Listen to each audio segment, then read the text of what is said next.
All right, let's get going with the Do Hard Things Today podcast. This is Kevin Harrison, my co-host Jed Blackwell there. We have revamped the show. We've been working on some things to be able to bring you guys the content that you need. We've worked out our video and other things, and so we're going to be bringing you a lot of content, a lot of things that we call timeout to be able to regroup and get our video channel fully functional, get our podcast, get the different things that we're trying to do. So we're back, and we are excited to bring you the things about that Do Hard Things Today lifestyle. Remember, what we want to do, what we focus on is winning the day. Our whole purpose here is to help you and really believe there's 4 areas of your life, and you break them down into F's: the fitness, family, finances, and faith. And finances covers your professional life as well.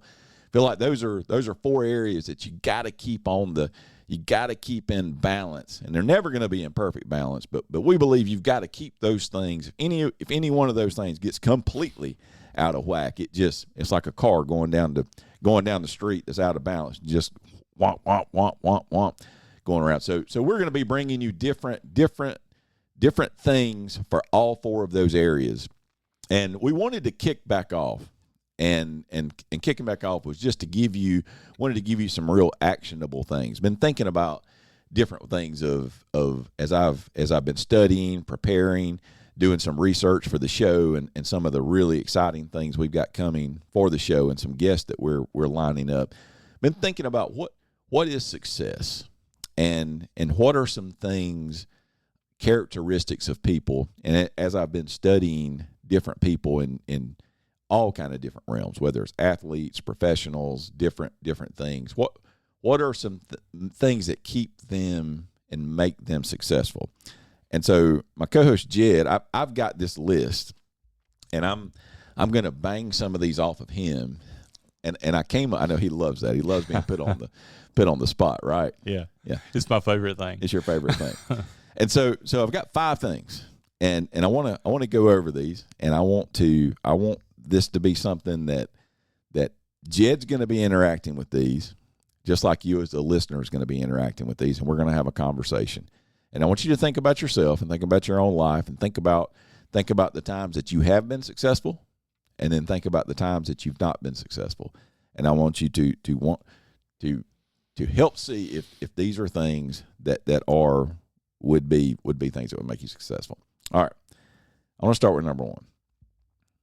You got to establish some standards. Yes. Okay. You said yes immediately. Yes. Why do you say yes immediately?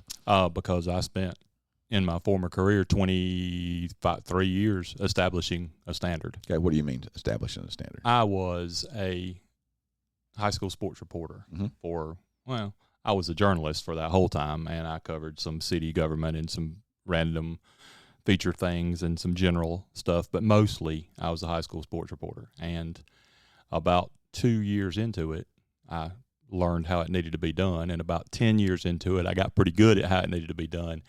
And from that point, I set a standard for myself of what I would allow it to look like. Mm-hmm. And if it fell short of that, I said, well, if it falls short of this, I got to fix it. And once I was in a situation where I was not going to be allowed to continue that standard, I walked away from it. Yeah. And that. How hard was that? Oh, it was the hardest thing I've ever done. Mm-hmm.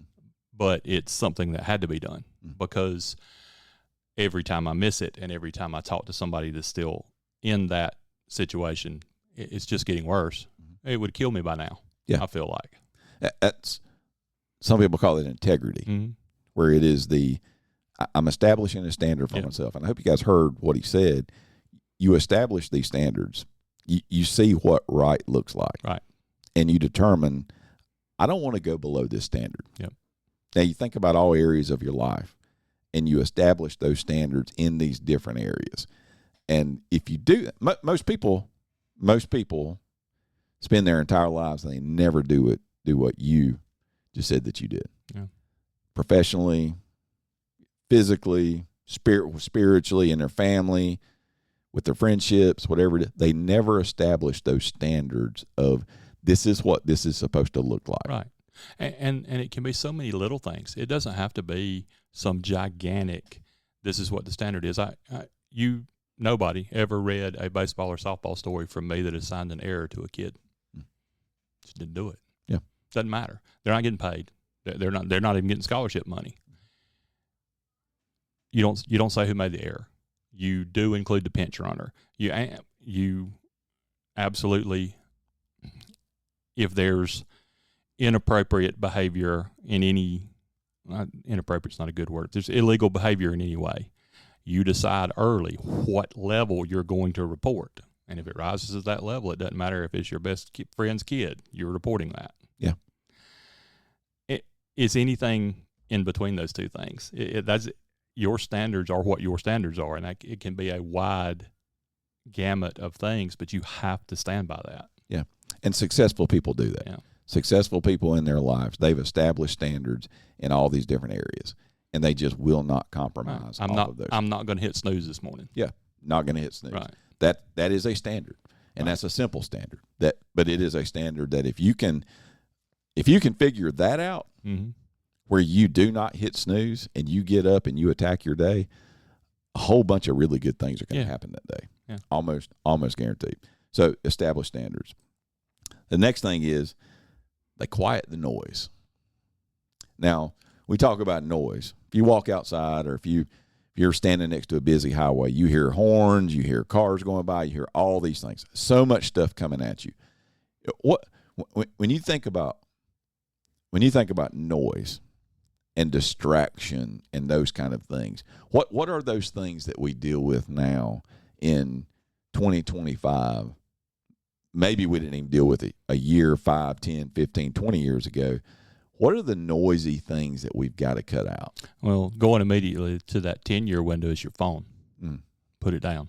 And I can't. My job requires that I own there a lot. It's your phone.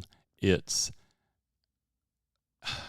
anything outside that's easy to pick up and easy and tempting to listen to or look at or watch instead of doing what you're supposed to be doing. Our parents had to look for entertainment. Our parents had to look for something to occupy their minds, to distract them. Yeah. That's a better thing. The two generations before us had to look for distractions. Distractions are everywhere. Yeah. Everywhere. Yeah. That's noise. Anything that makes your brain feel like radio static. And there are a lot of those things out there. I love being on deadline. Deadlines used to drive me. Now, I never work very far in advance of them because I work better when I'm on one. But anything that distracts you from that deadline is the noise. Anything that takes you out of what you want to be doing right now is the noise. If you've got a TV show on, sitting looking at your phone while the TV's running, which noise are you going to listen to? Yeah. It's distractions. Yeah. And I talk about even if you go back 10 years ago, 5 years ago, emails were a distraction. Yeah, now there's so many other things, but emails are one of those things as well that if you feel like you're constantly, I've got to be checking my email all the time. I've got to be checking my messages. I've got to be checking, I got to be checking Instagram. I got to be checking all these things. Then what happens is you can never, your mind, I forgot who was reading about an executive and that it literally shuts everything down. And he said, I go back to, and this is a younger guy. Mm-hmm. He said, but I go back to a day that was in far past history where I've got a pen, it's a paper, I've got a highlighter, I've got a book that I'm reading, and then I scribble things and I'm planning. Yep. And he said, the very reason I do that is because it's just my brain. Right. My brain is the only thing that, and I think sometimes we've dumbed down our brains because all this other stuff's coming at us. We never give our brains the real chance to focus on, I'm a business guy. We've got we have 6 retail stores, 2 warehouses, online business that's going, and I can find myself some days becoming very, very distracted. And when I'm distracted, I'm no good to any of y'all. And sometimes, and you guys know this, like if I'm in the office I keep in Malden, that store, sometimes I close that door. Right. And people will knock on the door and And if you get no answer, right, everybody has kind of conditioned themselves to understand, okay, he's doing something in there very important. Move on about your day. And he's not going to get distracted. There's nothing you can do that's going to just now those times are most of the time I'm readily available, probably more available than anybody running a business is. But what I have found is whenever it's like when that door opens, it's like a revolving door. Yeah. People are just coming in, and which they need. They need access, or some things I've got to answer. But there are those times you have to cut out the noise and be able to focus on, okay, what are we doing? How we're looking at new locations, looking at, the strategy of merchandising and what kind of products do we want to carry and different things like that. And you can only do things like that whenever you slow down enough. Yeah. I did a lot of the same thing when I did work at the newspaper. If I had something imperative to get finished and I was facing some distractions, I'd go into the office. Yeah. Because there's nothing lonelier than a newspaper office in the daytime. Mm-hmm. So it'd be me and 3 other people. Yeah. And we got a fancy name for it. And for our store managers is called an admin day. Yeah. Now that just sounds completely boring, but we need to come up with a better name than admin day. Yeah. But what that is, this is the time for you to step back, evaluate everything going on, look at what are we trying to do, what are our objectives as a company, what are our objectives and goals as a store, and then what do I need to do with my staff to be able to move us forward. And what you find is a lot of times they get your wife is a lead offender of this, which she does a fantastic job, but this. It's like I wanted to get my admin day in, but I was just too busy. Yeah. Not too lazy. Yeah. I'm too busy. And that's what we do. As leaders, often we get so busy that we feel like we can't slow down enough to break these distractions. And a lot of times you can't put out the fire. You got to teach other people to fight the fire. Yes. Yes. And that's the point. Yeah. That's the point there is that we spend all of our time in firefighting mode. Yes. Now, there are fires that have to be put out, but what we do is we will say, I'm not going to spend time on these things over here. If you've ever read my favorite book ever outside of the Bible is Stephen Covey's 7 Habits of Highly Effective People. Mm. And he talks about these quadrants that you operate in. And one of them is the things that are very important, but they're not urgent. Those are the things that you need to be spending most of your time on. But it's too often we spend the least amount of time because they're not on fire yet. Right. That's the thing. They're not on fire yet. They will be. If you let them go. Hey, it's like our health. Yeah. Okay. Everyone's health will become a priority. Right. That's a fact. It just depends on if it's going to become a priority by your choosing and what you're going to do, or whether it's going to become a priority whenever you have an event and you're in the hospital and now it is a priority. Yeah, there's nothing more important because it is burning, it is on fire. Where the magic comes is working over here, getting the distractions out of your way and focusing on those things that are not on fire, but they're very important to your success moving forward. So we're setting standards, we're quieting the noise, we're being lifelong learners. Number 3. Yeah. Right. I knew that's one you would like. Huge. So why, in your opinion, is it important to be a lifelong learner? And what is a lifelong learner?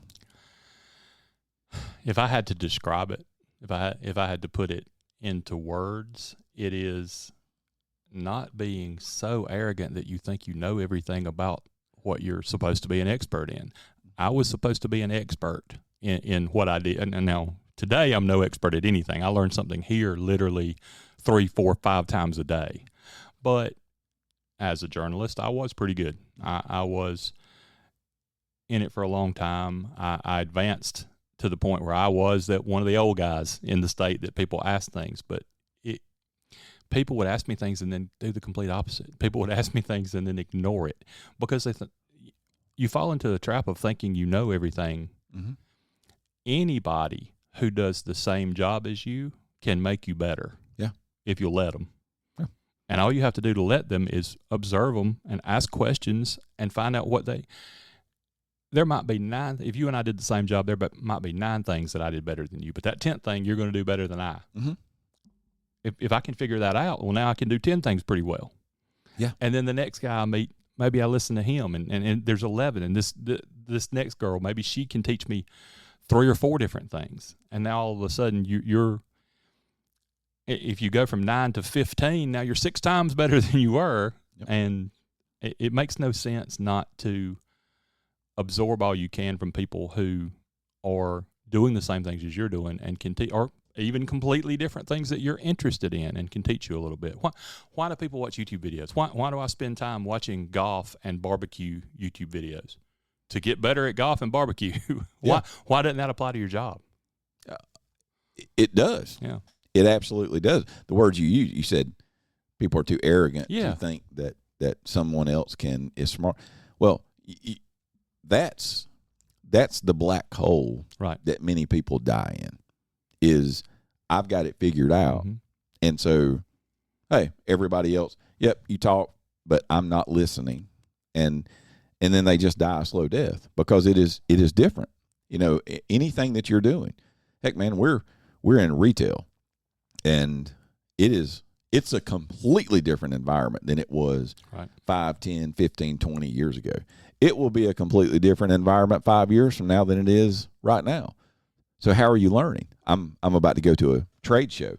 One of the things one of the most valuable things that I do when I go out to Texas for these trade shows is I interact with these other people. And they don't even know I'm doing it, but I just get in conversations with them. And I'm just picking their brains about things they're doing. Some of these places, some of them are some of the biggest chains you'll see in the country. Some of them are one-shop mom-and-pop stores. But you can learn something from both of those. Absolutely. And there's ways that they do things that we can get better at. It's like that old adage of, if you're always in a room and you're always the smartest person and most experienced person, you're in the wrong room. Exactly. And get around people that make you better.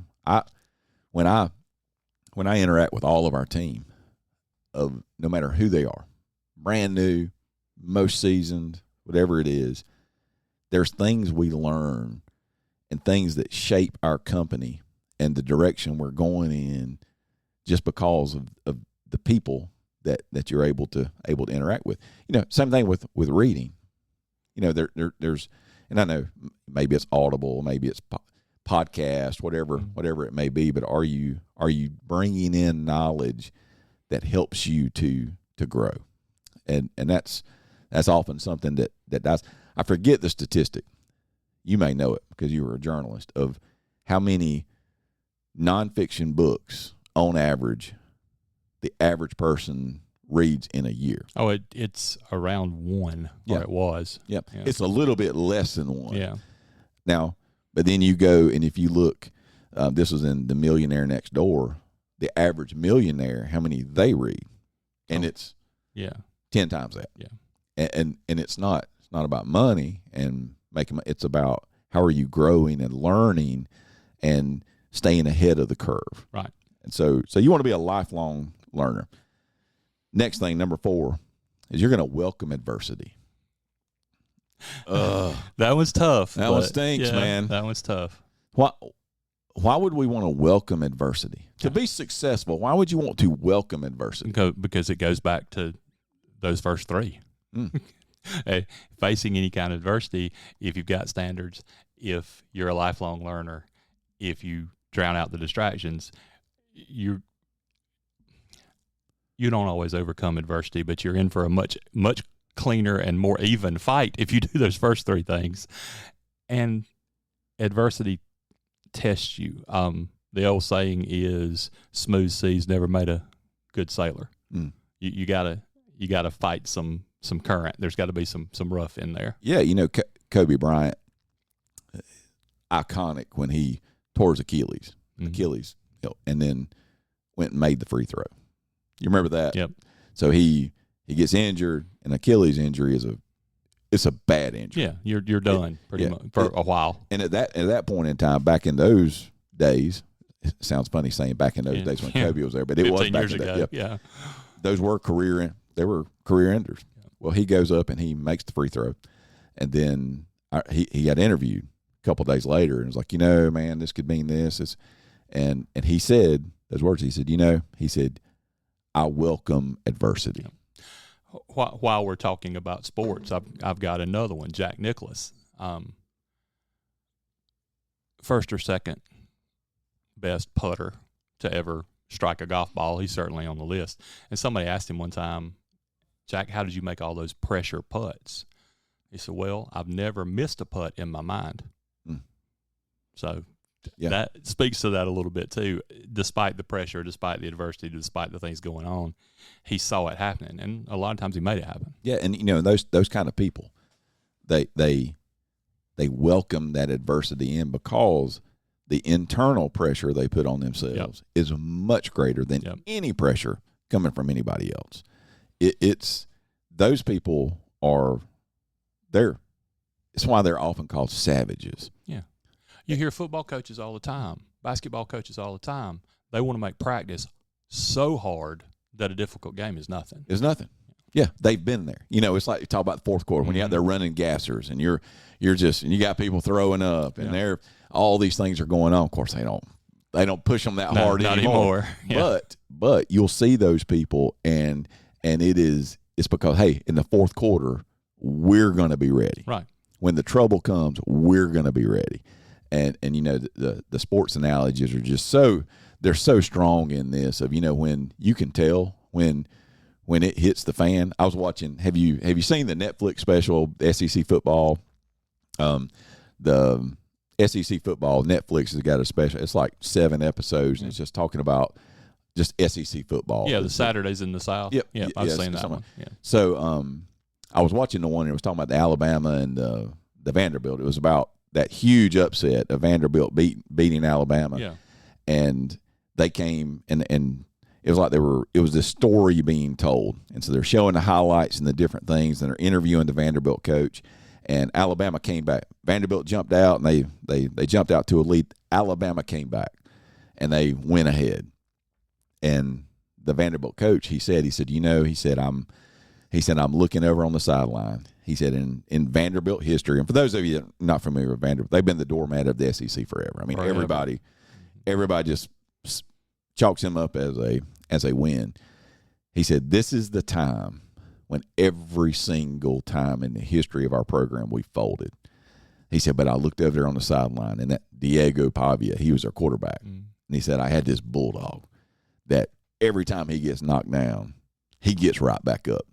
And we went down, and they won the game. Biggest upset maybe in SEC history, honestly. I mean, not overstating that, but that's the kind of person that you welcome the adversity. It comes. You see that not as, oh, man, more adversities come my way. No, you see it as this is now I'm going to attack. It's where that old word, victim. Yeah. Everybody listening to this, including you and myself, has been a victim before. Oh, yeah. Been victimized. Yeah. There's a big difference in being victimized and living your life as a victim. Right. And when that adversity comes in, you have to make the decision to overcome that and not let what happened to you define you for the rest of your life. And the last one, and we're going to do a whole podcast about this next one in the coming weeks when we have a guest on that talks about it. Consistency. Yeah. Man, I mean, secret sauce, everything else you want to talk about is just the consistency. These other 4 things we talk about, the standards, quieting the noise, lifelong learners, welcoming adversity, all the other stuff that goes out there. It's simply about being consistent. Yeah. Jack Nicklaus, Tiger Woods, Kobe Bryant, Michael Jordan, all these people were consistent. People think there's this misnomer out there that people that are really, really successful, that they just do all these extraordinary things. No, they are just dogs about doing the simple things every single day consistently. I keep going back to the journalism background, but again, it's where I spent 25 years. So, one of my first bosses in Loris, South Carolina, a long time ago, I broke a story ahead of the daily paper. It wasn't anything earth-shaking. It was a multi-million-dollar business investment that was coming, but I had it before anybody else, and we, little tiny 7,000 readership local paper, broke it over the big weekly paper, and we were feeling pretty good about it. Ricky Hardy was my publisher's name, and he slapped me on the back. He said, "Good job. Go do it again." Yeah. That's it. That's it. That's it. Do it again. Yeah. And if you get in that habit, if you do it again, if you replicate your successes, however tiny they are, that's what builds. That's what, to that point, that's what makes you successful. Yeah, John Wooden, he said there's two things you got to learn to do really, really fast. You got to win fast and you got to lose fast. Mm-hmm. Point being, when you have those losses, go back to point forward to adversity. When these things come, okay, you deal with them, evaluate what happened, and then you move on. And I know this is turned a little sports heavy because of who I am and what I did, but if you're going to read one author or one subject about self-improvement, it's hard for me to not recommend something about or by Wooden. Oh. I mean, it's be quick but don't hurry. Yeah. If you don't have time to do it right, when we have time to do it over. It's just well, and and everything you need to know about John Wooden, you can talk to his players. Yes. Some of the big Kareem Abdul-Jabbar. Yep. Yeah, Bill Walton. All these people that played for him, and just the reverence and respect that they had for him. Right.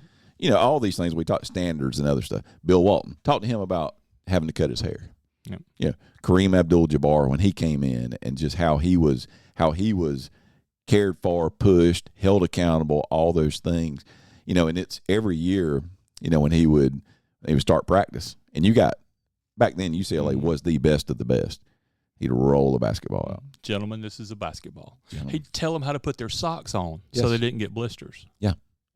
He would have standards. And those things, what you talked about of, hey, go do another one, these really successful people are consistent in, hey, we just had a big win. Let's celebrate it. Yep. Now let's move on. Yep, forget about it. Yeah, let's not. It's like the old, you talk about sports. Yeah. It's like the old guy you talk to. He still talks about that touchdown pass he threw in 1984, in high school. And that was it. That's where it stopped. But at the same token, you just had a bad loss. All right, let's see what went wrong. And now we're going to forget about it. Bingo. Short memory. You gotta have a short memory, but just being consistent. Figuring out those things, and we're going to talk more about some of these things and routines and other stuff, but just being consistent in what you're doing, those things just pay off over and over and over and over. Jed, in our business, we've seen some of those. You go back 3 years, COVID hit that's or 4 years ago, but did all kind of crazy things to businesses. And, we were just kind of spinning for a while. I mean, things were, okay, but we looked and said, we need some standards. We need some systems and processes, and we need to be consistent in what we're doing every single day. Right. Some of the things that have made us more successful than anything are some of the just tiny little small things that we've established that we just do every single day. That goes to your personal life. That goes to your professional life. Goes to anything that you're dealing with is being consistent. So we're going to establish standards. We're going to quiet the noise. We're going to be a lifelong learner, welcome adversity, and then we're going to be consistent. And if you'll do those 5 things, I think you're going to have the kind of life that you want to have, and you're going to reach your full potential. And that's what we're trying to do. So take these 5 things, and like we say every time, if you will do the hard things today, tomorrow will take care of itself.